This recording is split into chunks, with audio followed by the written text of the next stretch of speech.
What is going on, everyone? You are listening to the Summit State of Mind, the podcast of dream shakes and stepbacks and everything Houston Rockets, presented to you by the Apollo Podcast Network. I am your host, your commissioner, Kenny, and of course with me as always is my brother, my tag team partner, the GM, Justin. Follow all of us on Twitter at JP_Mirabueno, at Summit Commish, at Summit SOM Pod, and of course the media team at Apollo NBA and at Apollo HOU. We also have producer Garrett in the house here at Garrett Has Fun. Be sure to give him a follow as well. We have a very special guest here in studio for the very first time ever. You know, we're very excited to get you on, host of the A Team on Sports Talk 790. You know, you do Rockets, Astros content as well on Sports Talk 790. I should really start calling you the Rated R Superstar because of your legendary post-game Astros videos. You always have to start with a Rated R. Would Edge be, would I get some sort of like cease and desist from WWE if I did that? I think if you marketed it that way. Probably. Yeah. No, thanks, man. That's quite the intro. I had to give it to you one time. How you doing? I'm good, man. I'm just in the middle of it, you know, in the middle of a Rockets season again, in the middle of everything that you just mentioned. Even it doesn't ever feel like there's even an Astros off season these days because they play so long, and then before you know it, you turn around and they're trying to win another World Series. So you've been busy. Yeah, you've been busy. I was talking to somebody a couple days ago about that, like how much more calm by comparison December has been because of the way the schedule was in Major League Baseball because of the lockout. Like the Astros were playing, you know, deep into November, and we're like, man, and then the parade, and you know, so it was a whirlwind there. It was kind of a blur, and I don't know about you guys, but when this kind of stuff, like you realize it's not normal what the Astros have been doing, like just, you know, take the time to enjoy it as opposed to like, I know it's stressful. I know you're on the edge of your seat, but it's like, think of all the fan bases that are sitting at home watching you, hating you, wanting to be you, and you know, just take a second to enjoy the whole process. So definitely was able to do that in the middle of that whirlwind. You found it like looking on like a macro lens as opposed to like a micro lens. Like yourself kind of appreciating the moment for what it was, right? Yeah, because I mean, when you've done like what I do for a living, as long as I've done, I'm going to sound old so many times during this. I can already tell.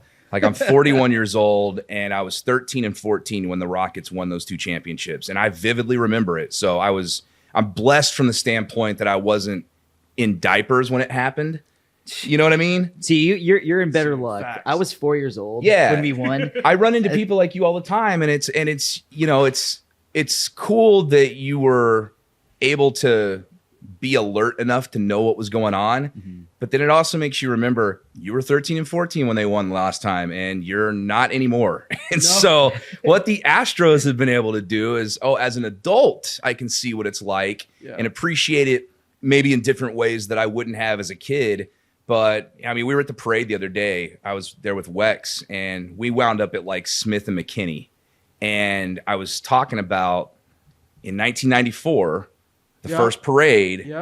I know exactly where I was standing to this day. I could take, and it's not far from where we're sitting, right there at Smith Street and what's the cross street? But you know that high rise by the Wortham that has the art out front of like the cello or whatever that is. Yes. Whatever that building is, it's right there next to Bear Paredes.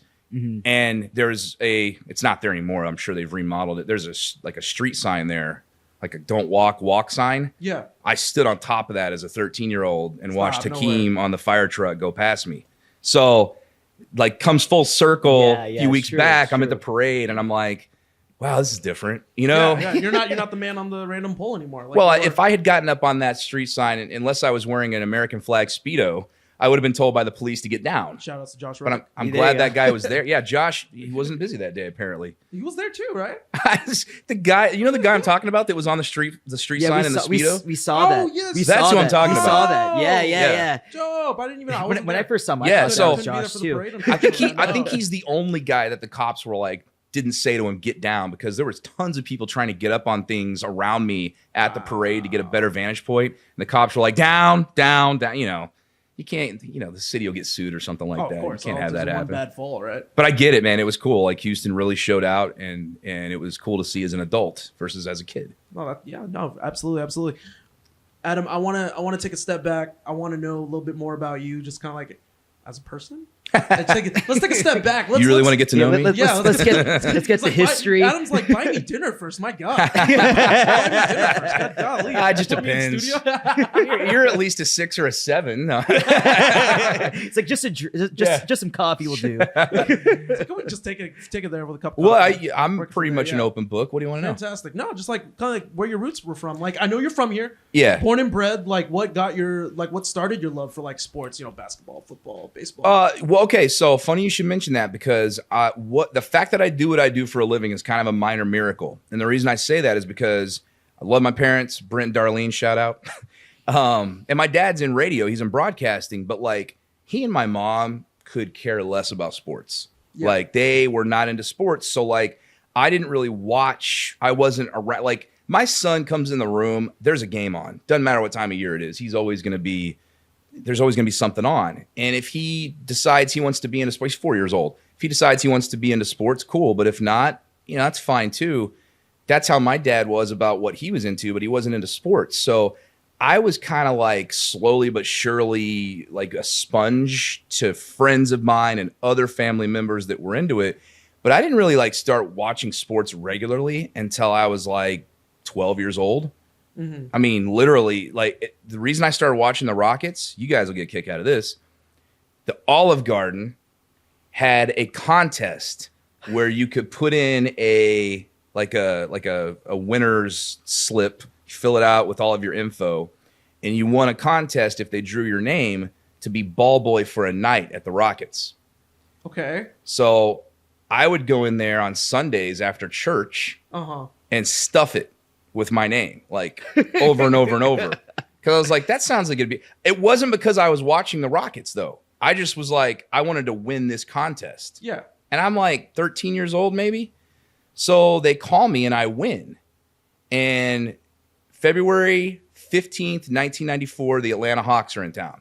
Now, remember, the Atlanta Hawks, if you guys know your history, that was the team that stopped the 15-0 streak at the beginning of that season. They did, yeah. So the Rockets owed them. Yep. So imagine me, my first ever Rockets game of any kind is sitting on the basket stanchion as a 13-year-old in my little Rockets getup. But there's a caveat. I was late. My uncle Robert, sorry, I'm going to throw him under the bus again. Nice. He made us late. God dang it, Uncle Robert. So when I got there, they have this jersey short set that's like not big enough for me. Yeah. Not even a little. And I'm like, I'm already late. And they're like, we got to get you out there because you're supposed to have your name announced to the crowd by Matt Thomas. Full circle. Nice. Okay. Hilarious. That's right. That's right. That's why I called him the voice of my childhood. He hates that. He was very young when he got that gig. That's why I can do that. Yeah.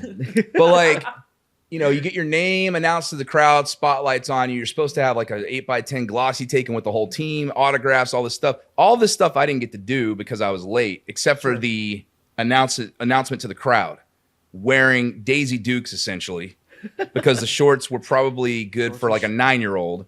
There's this guy that's like in charge of me in the back, and he's like, we got to go. I'm like, these shorts aren't coming on. You're not understanding me. I'm supposed to be changing out of my clothes into this little basketball outfit. I guess they thought that the year was 1984 as opposed to 1994. Yeah, they were definitely Stocktons, let me tell you. This guy literally comes up and he yanks the shorts up me and he says, let's go. And I'm like, hey, man. And I'm like singing falsetto at that point. So go out. I'm announced to the crowd. They take a picture of me with that because they didn't do the one with the team. And in the background, I'm being like, they have the players are lined up like for the high fives for the starting lineups, right? Yeah.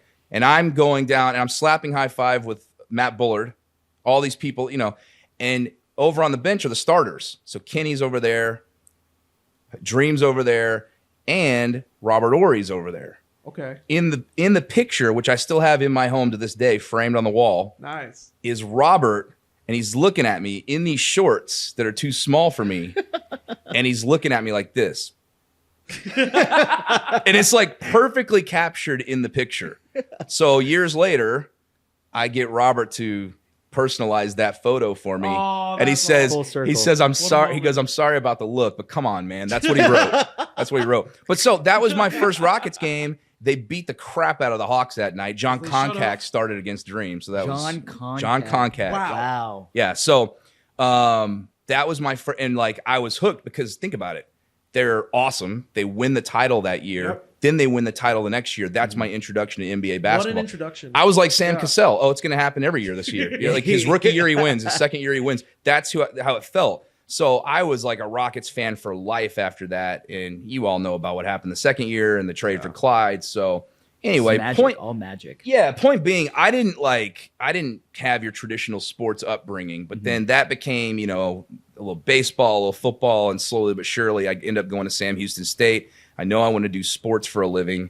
I'm reading the sports page in the middle of like high school chemistry class that I'm failing, because I'm like, I don't need this. I'm not going to do this. You don't understand chemistry. Like I'm going to be in broadcasting for sports. I'm telling you this right now. And my teachers are all, no, you need to pass. And I'm like I got a D, I think in high school chemistry. I mean, I was so happy that I passed because I didn't pay. It wasn't that I wasn't even trying. I wasn't even paying attention. Like I wanted to know why, the Rockets couldn't beat the Sonics in the late 90s. I'm trying to figure that out. Yeah, that's one of those things that will forever just eat me up. That sweep in 96 as a kid, brutal. That was one of those losses where I was telling my dad, I was like, the Rockets don't lose. And he's like, well, because you're not used to it. Yeah. As a kid, it's kind of just like all like you said, like yourself, all is the Rockets winning. And that was the first time I experienced it. I mean, as you guys know, Clyde was the first. But that's what started the pattern of Les going out and I've got to make a big deal or I've got to make a big signing. If he doesn't, stars, if you can beat the Sonics or if you don't run into them,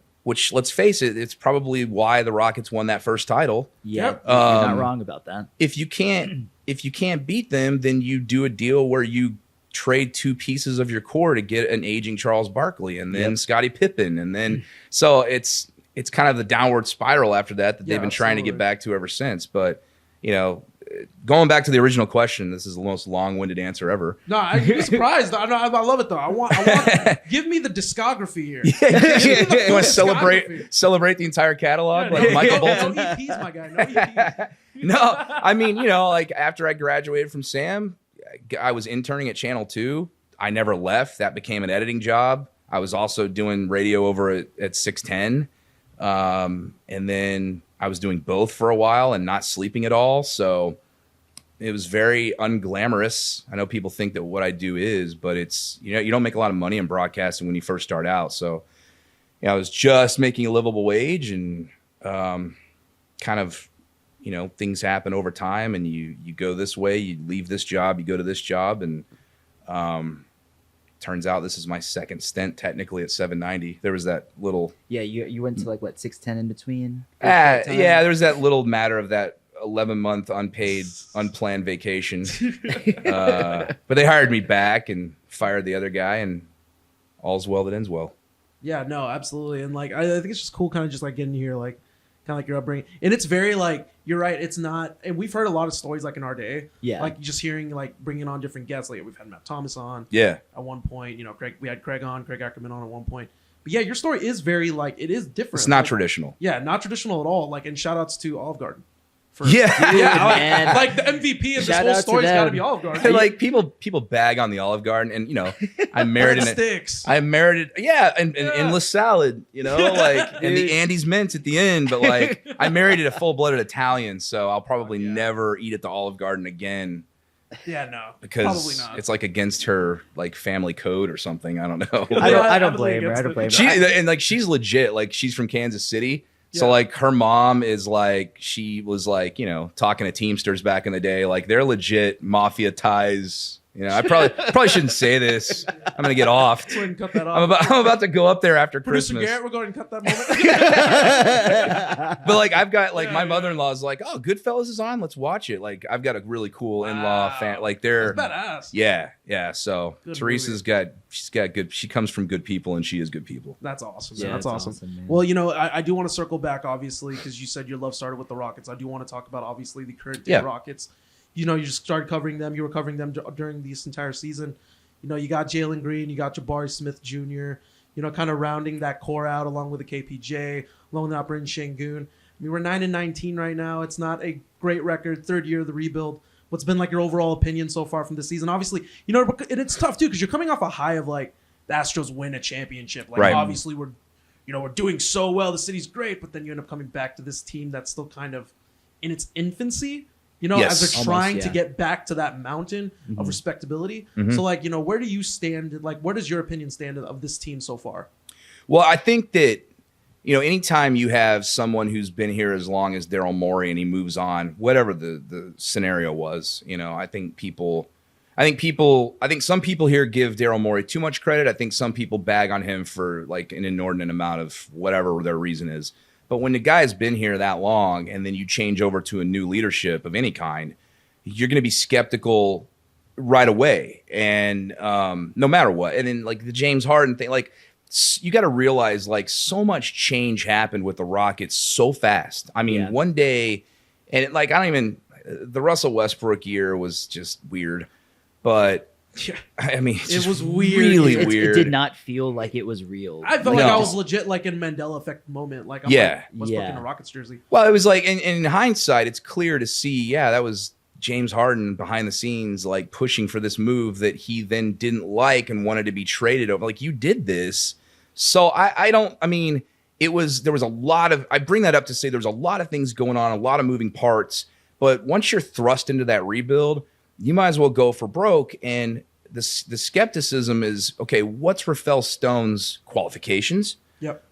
And whether or not you think he's qualified going in, all right, let's see what he can do. Now that he's made some moves at the top of the draft and the trade, obviously, for James Harden to Brooklyn originally, you know, it's looking better. I know Kyrie hit a game winner last night, but like those picks are going to be, because you have to make hay while you can, because Daryl traded away your first rounder next season. So, I mean, that's still stinging years after, you know, Russ is on the Lakers now by way of the Wizards, by way of, like, there's been a lot of things that have happened. So I think that, you know, when you talk about the Astros in comparison to the Rockets, the Texans are always there to remind you that it can be worse. It's very true. It's humbling. It can always be worse. They'll always be there for you.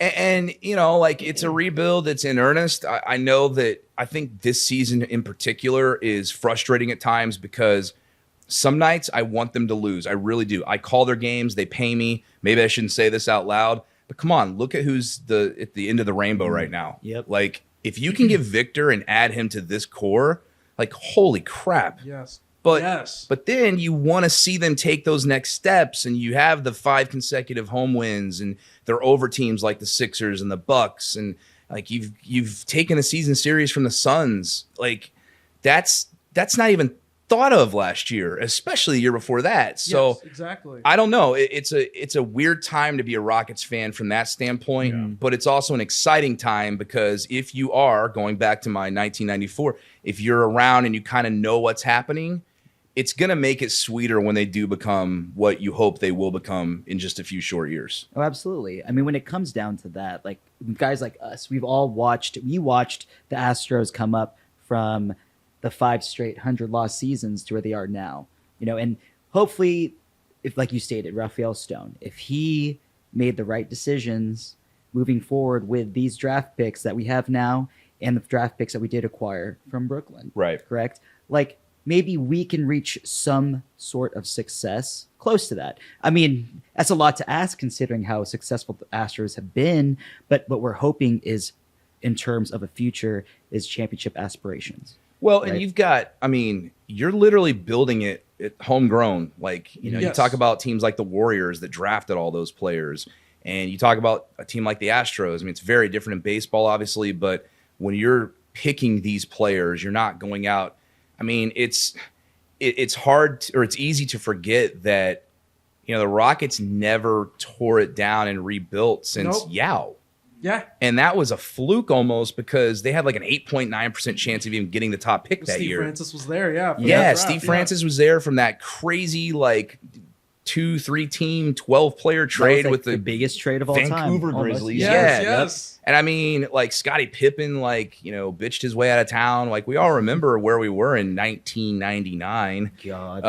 But that's where that happened. And like, they haven't really, because Les didn't allow Daryl to truly tear it down. Mm-hmm. I do wonder sometimes what the Rockets would have looked like if Daryl had gone about it that way. But gone full rebuild, But until the 11th hour when he traded for James Harden, you were looking at Jeremy Lin being the linchpin to your offseason that year. Yeah. I remember it. The signage was already out on Toyota Center. Yes, it was. And then, like, I'm out at dinner one night, and I'm getting, like, text messages that they've traded for James Harden. And I know it's easy to say in hindsight.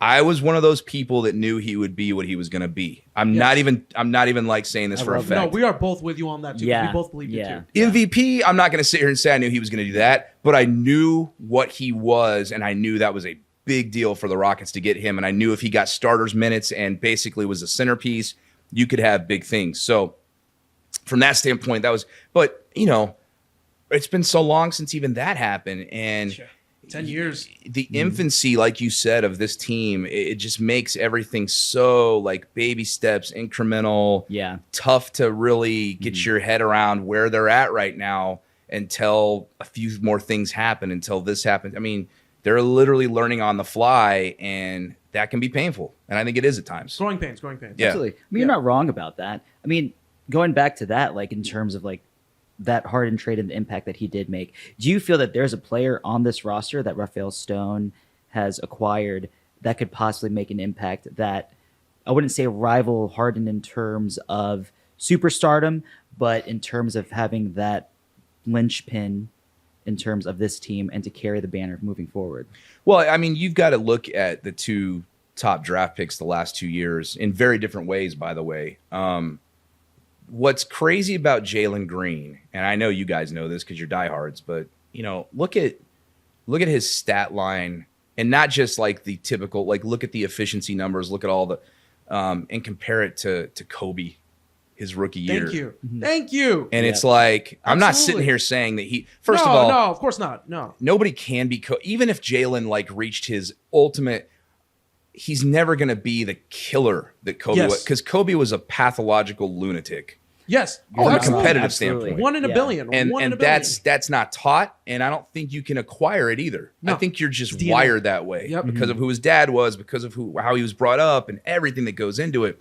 But what Jalen does have is the raw talent and the ability to that he's already shown to grow quickly, to mature quickly as far as his game. Thanks, absolutely. I mean, the last 2 months of his rookie season is like evidence of this. Like this guy's putting up 30 burgers every night. They're not winning, but he's clearly showing you that the slow start wasn't who he was going to be. Yeah. And I think Jabari's doing that, and I think he's doing it a little bit earlier in his trajectory of his rookie season, where it's not necessarily the scoring, and I'm okay with that.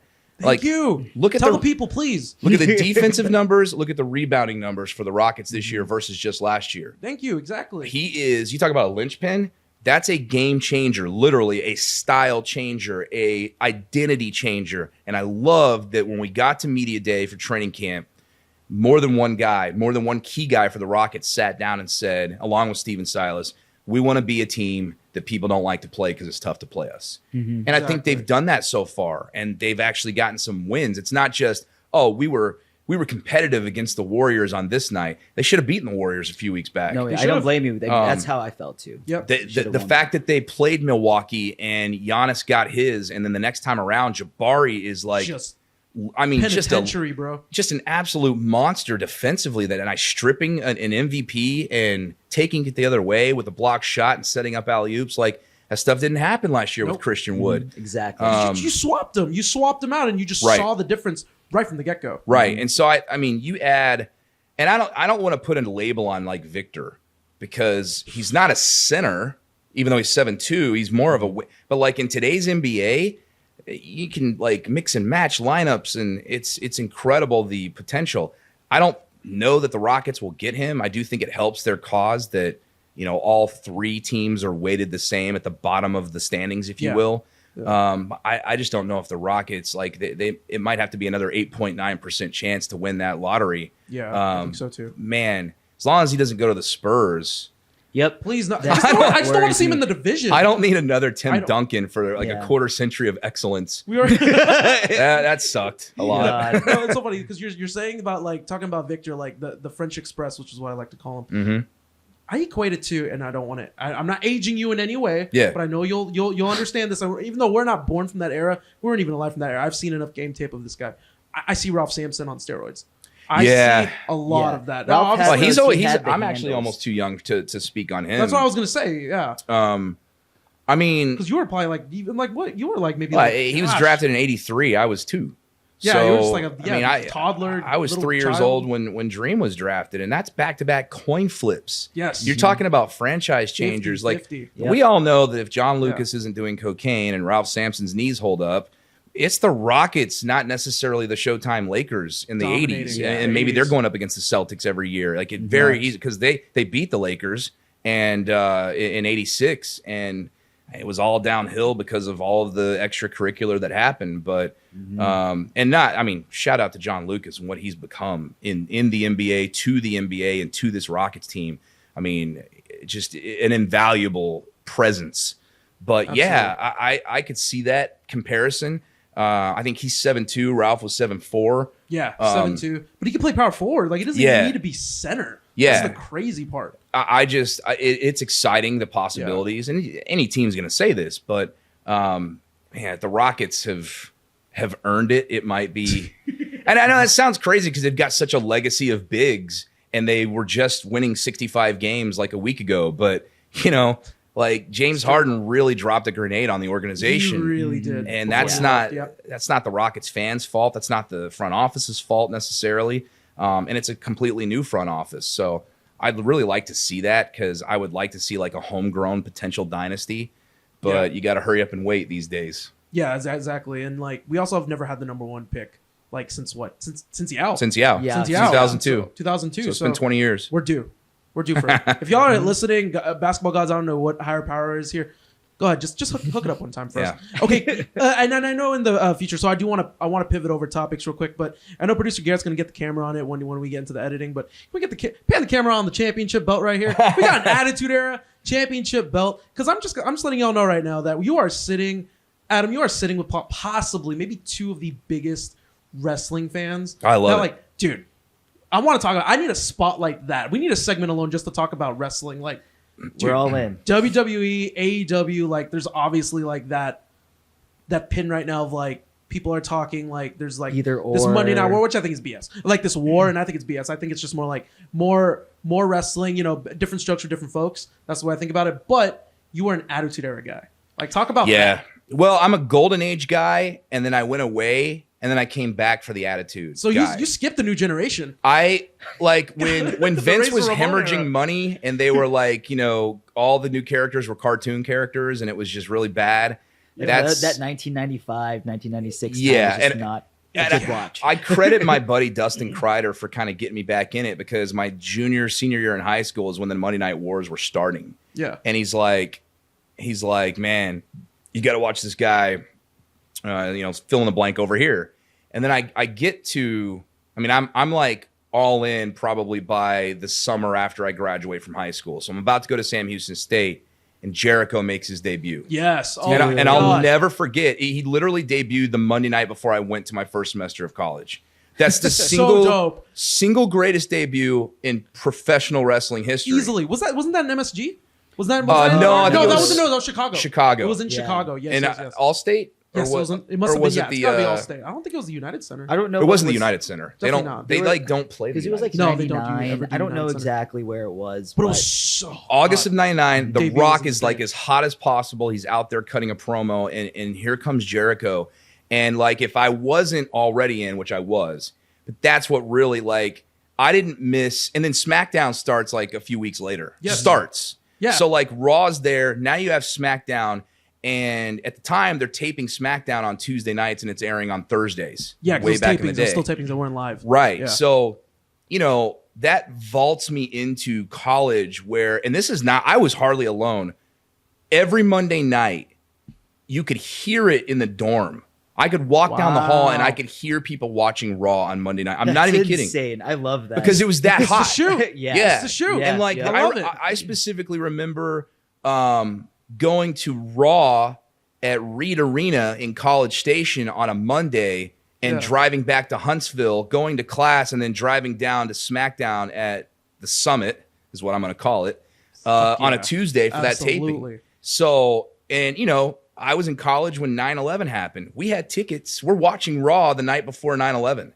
And we have tickets to that Thursday SmackDown in Houston. Yeah. And I'm like, I remember asking my dad, that's going to get canceled, right? Like everything's getting closed and canceled. It's got to be, yeah. And to be in the crowd that night was, I mean, Lillian Garcia's national anthem can still make me cry to this day. Wow. Mattress Mack is front row wearing his American flag polo. This is before anybody knew about like Mattress Mack doing all of this kind of stuff for like hurricane victims and the Astros. Yeah. This is like old school. This is 2001. And that show, to have Vince come out and say what he did, you know, Vince is very patriotic. But I'm not going to lie. All of us, we had a big group. All of us rode down to the arena that night nervous. I mean, 9/11's just happened 2 days prior. Yeah. You don't know that they're not going to fly plane into the building because you're thinking those kinds of things right then. That's true. And we're supposed to know. be, no one else has gathered in a public setting because everybody's been told to stay home and there's flights that are grounded. So is there going to be a bomb? Are they going to do this? Are they going to do that? And we were nervous. And then, you know, the show starts and they did what they said they set out to do, which was make people forget about everything horrible that's going on in the world for a while and just have fun doing something or going and seeing something they're a fan of. Yeah. And it was incredible to be in the crowd that night. That feeling is very, like, not the feeling in terms of like feeling afraid, but the feeling of trying to forget what had happened. Yeah. Kenny and I attended the Royal Rumble. That was the day that Kobe Bryant had passed away. Yeah. Same we thing. were all in the building. We were out literally with one of our closest friends when we got the news, and we were just like, I can't believe we're It was going day to of. this. Yeah. It wasn't Yes, like a it was couple day days of. before. It was like early right- that afternoon. Yep. You're there that night. It was because weird. we walked It we was walked to weird. Minute Maid in like a damper mood, and we get there. Somebody had a sign in the building with Kobe's Yes. name on it. Crazy. Like they literally probably Yeah. just made it on the spot and then Yeah. brought it into the building. Because I think we were like, there were games obviously happening, but like the first like major like ticketed like huge event that was going to take place that night, knowing that Kobe. No, the had Rockets died. played in Denver They that Yes, day. no, they Yeah. did play in Denver. Yeah. Yeah, They that's played right, in And I Denver. did that That's right. game that day. Matt was on the road, and I was in studio here in Houston, and it was Because just I was just a few hours after. yeah, no, it was weird. It was a very weird. God. I remember finding out. I had just gotten out of the shower to get dressed to go to the station to do the game, and Chris Gordy texted like a group of us, and said it, and I was like, "Wait, what?" And so you go to TMZ immediately, obviously. Yeah, obviously. And- They're and you're always like- there. They're always there. Oh man, it was weird. And then I remember we flew to Miami. Wex and I were on a plane to Miami for the Super Bowl for Radio Row the week before the Super Bowl, right after the Royal Rumble. Like Sunday's the Royal Rumble, Monday morning I think is when we went to go to Miami, and everybody's still just like talking about it. It was just so bizarre, so bizarre. Yeah, absolutely. You know, we don't want to obviously put a dampener in this mood, obviously. So I do want to backtrack, continue also just talking about wrestling. Yeah. Because you talked about September 11th and 9/11. I want to backtrack a few months because there was an event in Houston happening Right. at the Astrodome. I feel like you should almost put on that belt when you talk about this story. Well, man. yeah. Well, this You got to talk about it one time. The This greatest is belt ever they made. fought for that belt. this was that the prize on yeah. the line that night. Man, so Where were you? Where were you that night? Tell the people. well, I have to almost go back a little bit before that because when we found out tickets were on sale, the internet was around then, but We just operated a barely. little slower. Yeah, just like slower. barely. A little slower. Like I'm refreshing clutchfans.net at the There time. it You know, is. like shout out to Dave Hardesty. Shout outs to Dave. Like Good friend of the show. you had to still go buy physical tickets. Mm-hmm. And a lot of times, if you did that, you had to go to a Ticketmaster outlet. Box office, man. Crazy. Or if it's not a box office, because I wasn't going to drive down to the Astrodome, I had to go Heck to no. class. I went to Willowbrook Mall, and I Wow. rolled into How? Foley's.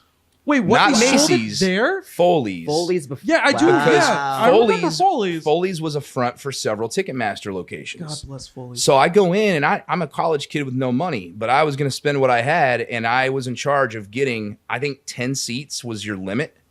And I'm talking cheap seats. This is, so if you're looking at the stage, and that was the first year they really built a huge stage for a stadium show that wasn't WrestleMania 3. If you go back in time, this was the genesis of the elaborate sets that are so famous today. Absolutely, Yep. yeah. The big WrestleMania X7 stage. If you look at the stage, I'm in the upper decks to the left of it if you're looking at the stage. Upper decks, like cheap seats. I think the seats were like maybe $30 a piece, maybe 40. I don't know. Wow. This is 2000. This is April 1st, 2001. And I'm buying them for everybody. So I roll into Foley's. I'll never forget going up the escalator because it was upstairs, buying the tickets, and I felt like Stone Cold Steve Austin with the belt walking out of there. He said it. I had tickets. What?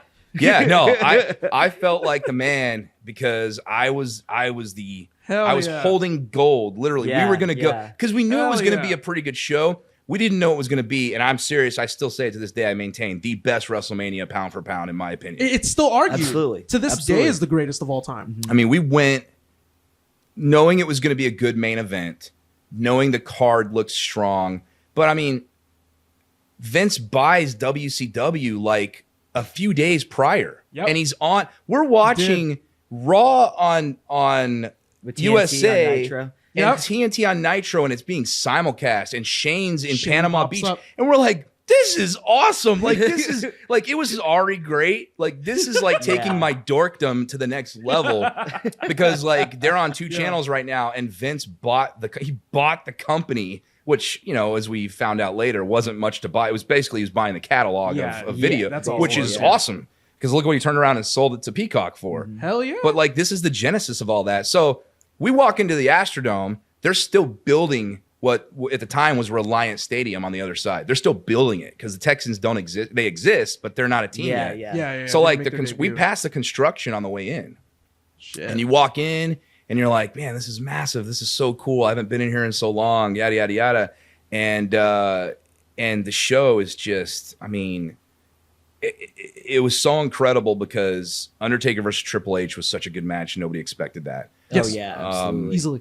You know, Chris Benoit was involved in a good match. Yes. You know, and that Was he? There was just Jericho? Jericho. Was that a three-way It was a fatal with Kurt Angle, right? Yeah, triple threat match with Kurt Angle and yeah. No weak matches that whole card. China was on the card, and like, there's so many people that are on that card that are no longer with us now. If you think about that, it was just like surreal. But I mean, when Austin walked out, Austin, what? I mean, you knew it was going to be a Texas crowd. Yeah, They were hot. fire. I get goosebumps hearing that pop to this day. The Stone Cold X7 pop. I mean, It's legendary. He was now. The one thing that doesn't make that card perfect was him turning heel. He says it to this And day. he'll tell he you that. regrets it to this I day. think Vince does. I think anybody involved that night. Rock probably would agree. Like, Yeah. Rock was going to go film Scorpion King. He was going to go start being a movie star. We didn't even know how big he was going to be. Yeah. But he was going to take a break. Yeah. So that was going to leave that slot. There's like Stacy Keibler and some of the WCW, like Tori Wilson and some of the WCW handful, like Booker T. They're all sitting in a suite watching this event happen. Wow. They're not even part of the roster yet, and all of this is culminating. And then he walks out, and that match is just like is incredible. Shane versus Vince. Shane. Where Linda comes out and stands up out of the Vince. wheelchair with Trish Stratus. Like, Yes. there's so many parts of that night that were just like, I think I was 20 years old. Yeah. And you're just like, this is like, they're never going to top this. And they almost did the next year because Rock faced Hogan. Rock and in Hogan. Toronto. That But, was like, insane. It was such a cool night. And, you know, to be able to witness it firsthand. And I think I still have the T-shirt with the Astrodome on it. Houston, we have a problem. Oh, Which is the Don't time. not ever sell that because that shirt can probably go for so much more. No, Wrestling shirts are like the thing now. Like it's considered vintage. Oh, it's becoming a thing now. I think that was also the first WrestleMania where you got to keep your chair if you sat on the floor. Yes, you sat out on the floor. You got to keep the And if you like go to memorabilia chair, eBay today, like they go for pretty good money, but a Mania 617 chair is like top of the line. You're going to pay a lot of money for that. I wouldn't be surprised. This has got the Astrodome on. It's the poster. Like, it's such a cool poster. That's the fact that the Astrodome is almost defunct. It's pretty much defunct at this point. Like because it's not. I mean, the Astros already moved. Yeah, to- no what one was uses Enron the Field at stadium. that point. It's and almost cat-sized rats in there and yeah. everything else. It's almost mythological at this point because Yeah. like now, rarely anybody gets to step foot in that stadium anymore. When they Jeez. do, it's like, Not legally, anyways. Not legally, anyways. We're not encouraging anybody. No, by the way. no. We're not encouraging anybody, by the way. But let's talk a full circle moment because you did mention something before we actually started recording. But like, you talk about being at the top of the top, like nosebleed section to kind of building your brand and getting to where you are now, getting to work for 790 and do a bunch of like amazing things. You have to talk to a certain somebody that was in that main event card. UVC Power Sports, shout out to a longtime sponsor of the show over on Sports Talk 790. Scott and Shannon Tracy, great people down there in Alvin, Texas. You go down there and get yourself a Kawasaki Mule. Can you please just do a whole promo? Oh, he I need a whole promo. Well, he got he got several, I think 2 or 3 Kawasaki Mules custom outfitted by UVC Power Sports down in Alvin. Yeah. And that's when he had a ranch out in Tilden, Texas, which if you take out your phone right now and try to find that on Google Maps, it's like smack dab in the middle of nowhere. But like he had a ranch, needed some. I don't know how the partnership wound up happening, but between them hitting it off, and if you go into the store to this day, they run videos of him out there. Like he came to pick up some of his custom equipment, and he did some videos with them. And between his relationship with them and Kawasaki and co-op money and that kind of thing, it all culminated. They knew I was a big wrestling fan, so they're like, "Would you like to interview Steve on your show?" And I was like, "Is the Pope Catholic? Like, this is not a question, right?" So like, just tell me when. But what was funny about that was Steve wanted to talk to me the day before. Okay. And I've never had a guest do that. Like, I want to have a conversation with you to just kind of say hi, get to know you a little bit before I'm on the air with you. Yeah, of course. And I didn't know if that was like testing me to see if I like knew my stuff or what, but like my wife finds out and she wants to like sit in on it so imagine Teresa and I in a conference room at the old Sports Talk 790 studios, and I'm like on speakerphone with Stone Cold Steve Austin, who's driving into Los Angeles because at the time I think he had a piece of land out there, and he had just had like an unfortunate incident happen where his trailer, like the gate had messed up or malfunctioned or something, so some of his stuff had like fallen all over the freeway, so he wasn't in the greatest of mood. Oh god. But he taught, and then he comes on the show and it was just like, it was so cool. So like I think like the 20-year anniversary of Mania was last year. Yeah. And I tweeted his entrance, and I said something along the lines of like, it's just so cool to be in the house, to see this in person or whatever. He quote tweets it, and he says, "Hell of a night at the office that night," or something like that, And I was like, "Wow!" Just totally like, minimalize it. Exactly.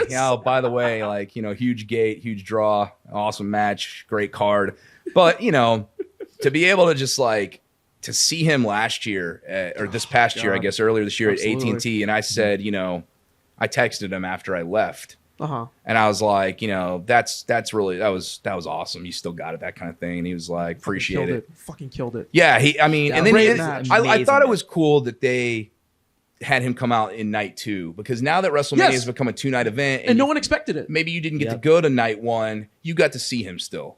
Yeah, and stun Vince, man. One more time. And Pat McAfee. Those Pat McAfee, like the greatest sell job, the best the greatest sell job in history, for just the fact that he takes it, stands up. Yeah, him and Scott Hall probably had the 2 best stunners easily, and then Vince is on the other end. God, Vince never could take a stunner the right way. Never take a stunner. When we date back to the very first one that happened, that one happened at MSG. Yeah, that one happened at MSG. Jason, this one where Stone Cold couldn't even lock in the stunner. It was so bad. Yeah, it was horrible. And he couldn't take a bump to save his life. Poor guy. But so that's been pretty cool to like able to just like interact with him like that. Like 19-year-old Adam is like, just pinch me. Like, never would have believed that. Gotta be dreaming, right? Be dreaming. Yeah. That's so dope, man. Kind of just getting to hear that like story and like get to know that like, man, as corny as it sounds, dreams do come true. No, and just one more thing on that event. As I'm driving, so I did a turn and burn to Mania this year. I drove up the day of, drove back after that night. I didn't go to Sunday. I just went to Saturday to see Stone Cold, and I was on the freeway before he was back behind the curtain because I had to drive home. So I get back to Houston at like 3:45 in the morning, whatever it was, from Dallas. But on my way up there, I reached out to Mattress Mack because Mattress Mack is the guy that made WrestleMania 17. He's one of the main parties that made WrestleMania 17 possible to happen here in Houston at the Astrodome with the backing financially. If you were around back then, you remember Gallery Furniture's trucks would be delivering their furniture with wrapped trucks with the WrestleMania logo on them. Stone Cold, Steve Austin, and The Rock are on the side of the truck as they're delivering your furniture or whatever. And he personally put in millions of his own money to help make that event happen.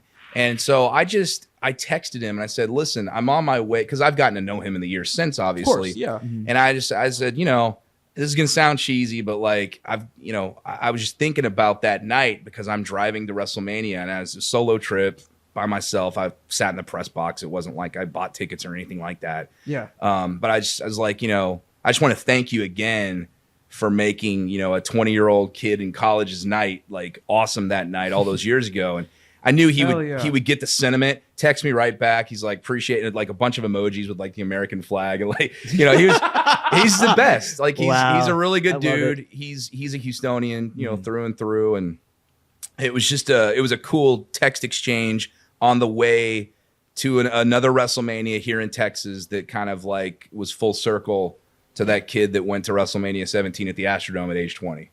Oh, okay, okay. It was fun. That's awesome. That's awesome. That. Yeah, no, honestly, you really do. Yeah, I mean, and then we got another event next month that Kenny and I will be attending over in San Antonio. Yeah, you going to the Rumble? We got the Rumble. Dude, we will be at the. Are you going to be at the Rumble? Is going to be. I don't have tickets as of yet. If I do get, what's the date on that one? That is January 27th or 28th. I think it's the 28th. I'd like to go because I've actually never been in the Alamo Dome. Yeah, well, they did it in 17, which we were there. We were there in 17, where Orton won the Rumble. Everyone was pissed. Right. Yeah. Shawn Michaels won it there, didn't he? Yes, he did. Oh my gosh, how many years ago was that? That was like 97. It's like 97, right? Yeah, No, that was 96. 97 was the one that Stone Cold and Bret Hart tied. Was that the Rumble that they tied? in San Antonio? Yeah, that's got to be that's 96 right. because Sean went into Mania. Sean won something in San Antonio one time. I can't remember. It's got to be. It's got to be it. But yeah, no, we saw it in 17, and yeah, they're coming back in 2022. Yeah, you got to make a trip. I'd love to. I'll see if the schedule allows. But man, it would be fun to be able to go see that building where Hakeem put David in the popcorn machine too. Dude, look at the way he brought it back to Houston. Oh man, I'm as We're not gonna give credit as to it San gets, Antonio. man. We're not going to give credit to San Antonio. No. I love it. What is it? Your quarter century of excellence? I can't get over that. All right. Well, they stole him from Boston. He should have been a Celtic. And this is me saying that about like the most storied franchise in the NBA, as if they needed another but like they should have gotten the pick that year. Rick Pitino, his career might be different. Who knows? If he gets Tim Duncan, like what has Greg Popovich done since Tim Duncan retired? Nothing. Nope. He's literally, I fully believe it, and I don't know if I should say this on air either, but I really believe that he's holding out because if Wemby comes, boom, here's my second Tim Duncan. But he's like 90. Like retire already. Would you take Pop if the option was there? No. I don't want to deal with him. I respect that. I don't want to deal with him. It's it was kind of cute when like he would have the sideline interviews with like Craig Sager, rest in peace. But like, and what he did for Craig and Craig's son after Craig's passing, that was cool. But like, I don't want to deal with Greg. Because there's a whole thing with him. Like San Antonio. And I don't want to deal with the politics stuff. Like keys to the kingdom. Yeah, I don't want to do any of that. I like now. You know, I don't know what's going to happen with the Rockets from a coaching standpoint, but yeah, I don't want. I would feel like it would like put spur all over it. Yeah, for lack of a better way to put. Like I want the brand here, you know. Yeah, no, absolutely. It'd be like signing Karl Malone at the tail end of his career or something. It just doesn't feel right. I agree with that. Yeah, it was like seeing Charles Oakley signing with the Rockets in 2005. Yeah, it was really bizarre. It's like, dude, and then he starts yelling at everybody for using their cell phones. I'm like, come on, Oak. I mean, we're not going to say anything to you because you're going to kill us, but you know, you're ancient, brother. The enforcer. Yeah. Well, let's circle back at the last few questions in regards to let's circle back obviously to our Rockets, but you know what I mean. Like we talked about what you want to see from the future. We talked about kind of like where they are this season. Like overall, what do you want to see from the rest of the season? Like we're what, like 9-19, so about 28 games in the season, a little over about the quarter mark here. What are you looking for? Like, what more do you want to see from this team? Like, are you happy? Like, are you we're not rooting for the L's, obviously, but we're rooting for development, obviously, as well. But what are we going for exactly? This might be unpopular. This might get me in a little bit of trouble. I don't know. I was not a huge fan at first of the idea of extending KPJ because I had questions about, where's his head at? There was incidents that happened last year that maybe I didn't know everything about at the time. And I had a conversation with someone close to their thinking that frankly convinced me that a very incentive-laden extension, which is what it is not a bad way to go. But I want to see, he sat down at Media Day, KPJ, and you could tell mentally as a person, he was in a much better place. Mm-hmm. He had an off season of reflection. I don't know if he went to therapy or what he did. I don't know. I'm being serious. Yeah. But the way he just carried himself at Media Day, I was like, wow, this is a different. And I'll tell you, everybody that I've talked to within the walls of that organization says the same thing without fail, and they always bring it up with him. He's a great kid. He's a great kid. His heart's in the right place, and he's come from a difficult background, difficult upbringing that has probably contributed to maybe some of the things that he would not have liked to have had done or wanted to do over. But he can be, a good part of this team.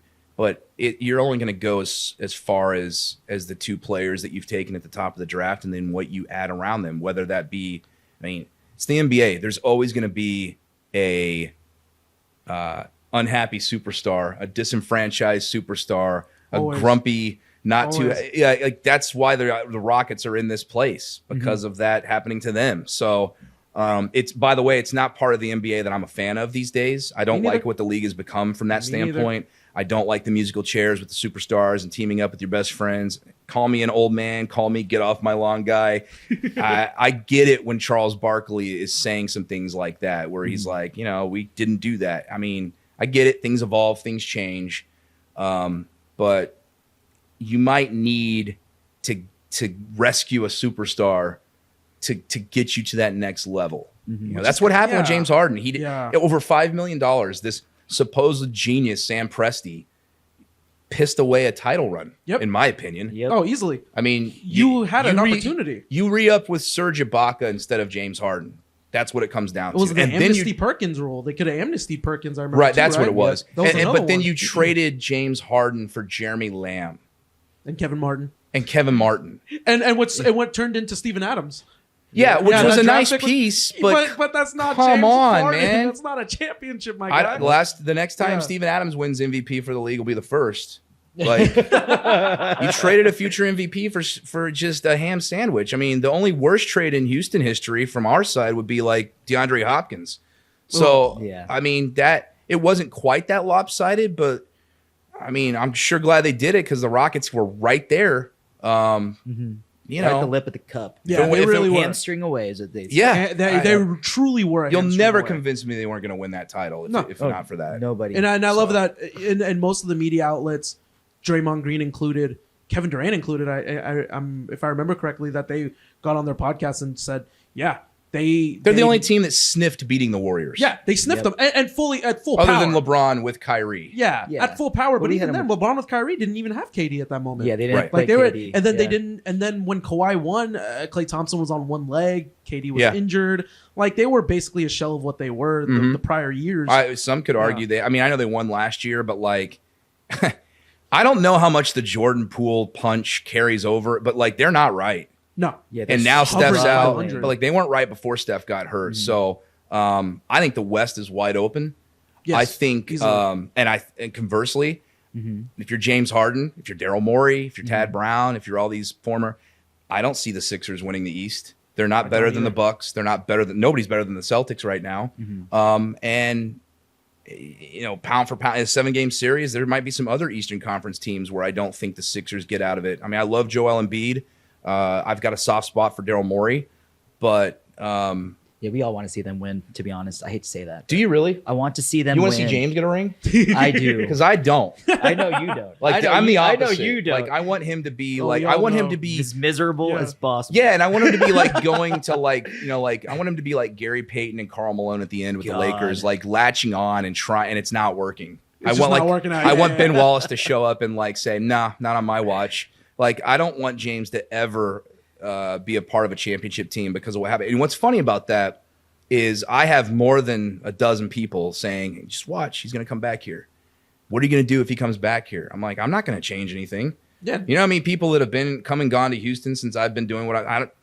James Harden on one leg now is not going to suddenly like he's already his game is deteriorating. not We're what- watching yeah, it. yeah. We saw it the Definitely other not night. what it was. So I don't want him to win, and I don't want him to come back. Just to be clear, if I didn't make it clear enough. So depending on which side of the fence you are on, Adam's either gone full face or full heel, depending on your take. Yeah. Depending on your Depending take. on the day of the week. Yep. Depending on the day of the week. Exactly. Love it, I could love wake up it. on a Monday Hey, and feel like Ric call me Flair. a fence rider, but yes. Yeah. Man, I'm God. fine with that. And I don't want James Harden. What's he going to do? What's he going to teach These Jalen guys. Green about being a professional? Jabari Smith. Yeah. What's he going to tell Possibly Jabari Wembanyama, Smith about like, hey, here's the 1, 2, 3, 4, 5 examples of when I put the team ahead of my needs. That didn't happen. So And that's the problem that I had too. Like, and then I hate that we're kind of turning it into like I don't want to turn it into this like a whole. I don't want to dig too deep into the rabbit hole. But you're right, and that was where my whole issue with him stemmed from. He never spent more than 2 years outside of the third year with Dwight, which was a throwaway year. That was the Yeah. Ty Lawson year. Yeah. He never spent more than 2 years. the Ty Lawson year. After the Ty Lawson year. That poor God, Everyone- Holy was just crap. Ty terrible. Lawson's truly, he's going to turn us into a championship. We're a championship contender now. Run it back with Corey Brewer. You know, God. like, and that's where I stand. Like 2 Yeah. years, 3 Brutal. years with Dwight, 2 years with Paul, 1 year with Westbrook, and that was it. Yeah. That was basically Yeah, his tenure in yeah. Houston, which is a shame Yeah. because if he had just stayed, if like, and I always believe this, if you just locked Paul and Harden in a room and let them hash out whatever differences that they had, or get clearer minds would win the day, then you're looking at a completely different outlook. And you'll never, Absolutely. Yeah. I'll give credit where it's due. Yeah.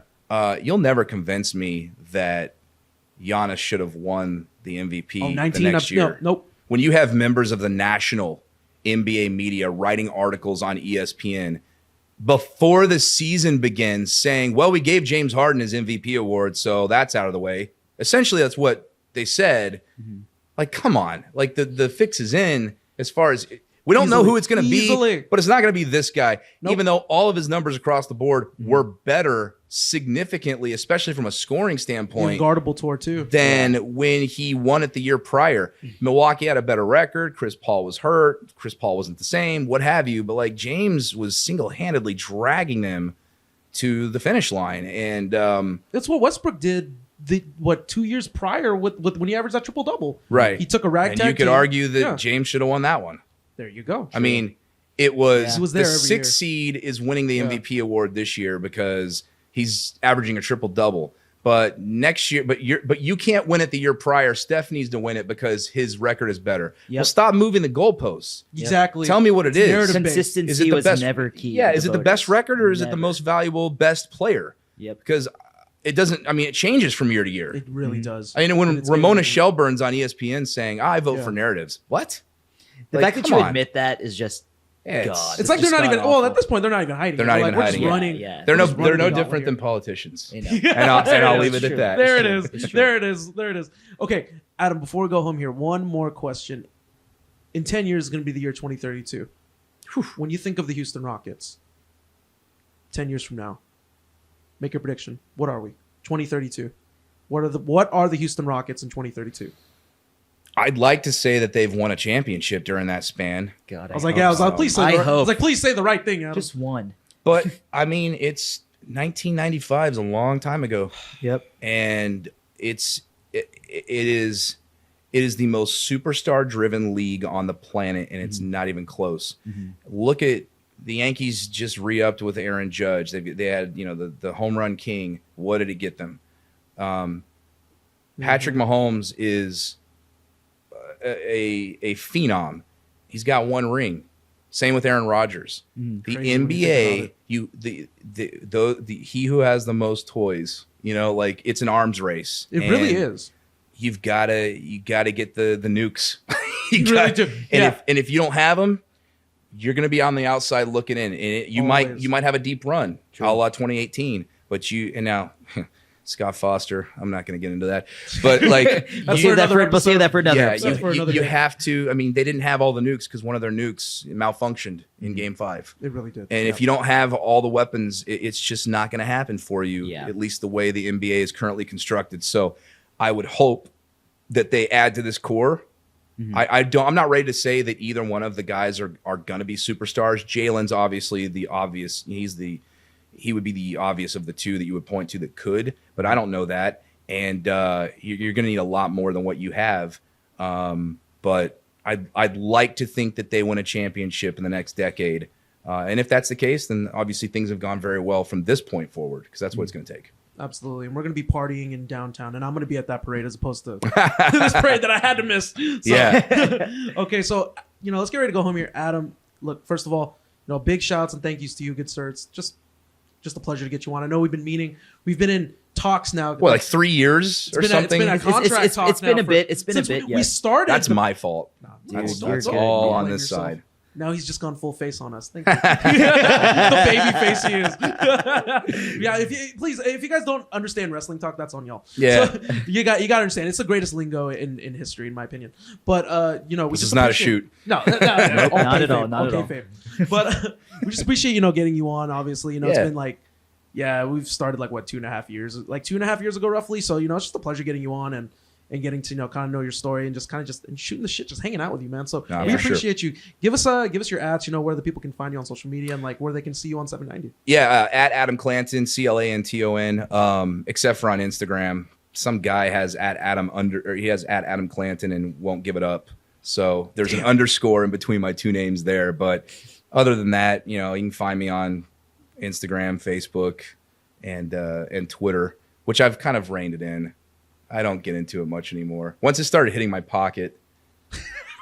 Touche. Yes. I do recall that. No, I do recall. Yeah, I get was it. like, this isn't worth it. I've got a kid now. Maybe I should grow up at least a little bit. But the rated R videos are still going to be a thing. Yeah, Oh, I think thank so. God. Thank Hey, God. maybe they're sponsored. I need that. Who knows? I need that shit. Yeah, no, I think Gives me I don't. life. I don't think those are going anywhere. Those are fun.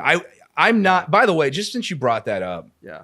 you guys have amazing media guys here, amazing, Josh and everybody. Yeah, everybody on the crew. Garrett. Yeah, All love for Garrett, the boys. everybody a part of the videos at Apollo. I'm a fan of. I'm a fan of you guys, and I don't have that kind of I'm not sitting at a computer. People are like, "What do you do to edit those?" I'm like, first of all, they're very basic. And I know this. I know this better than anybody because I went to school for this kind of thing. Yeah.